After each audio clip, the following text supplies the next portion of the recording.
তাকাই। আমি আজকে আপনাদেরকে বাবা নামে জাস্ট ২ টা কথা বলবো। আমরা অনেকে কি করি, বাবাকে ভালোবাসাটা দিতে পারি না। বাবা আমাদের জন্য অনেক কিছু করে, অনেক। বাবা যখন প্রবাসে থাকে, তো নিজে না খাই, নিজে না খাই আমাদেরকে দেয়। তারপর আমরা টাকা চাইলে টাকা দেয়।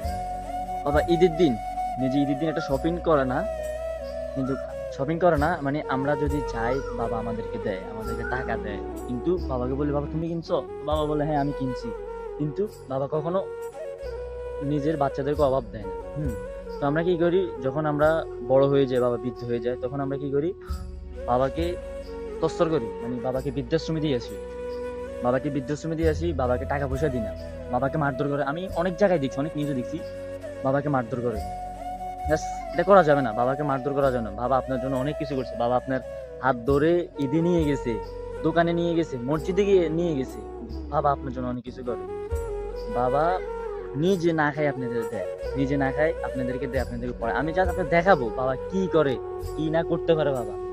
আমি পার্ট 2 দেখাবো বাবা আপনাদের জন্য কি না করতে পারে। আমি জাস্ট আমাদের বাড়ির সামনে একটা রাজমিস্ত্রি কাজ করে।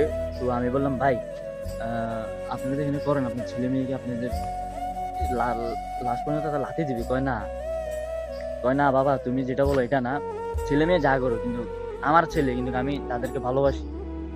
বুঝছেন গাইস, কখনো এটা করবে না, বাবাকে বৃদ্ধাশ্রমে দিন না। বাবারা আপনাদের জন্য অনেক কিছু করে, বাবাকে বৃদ্ধাশ্রমে দেওয়া যাবে না, বুঝছেন?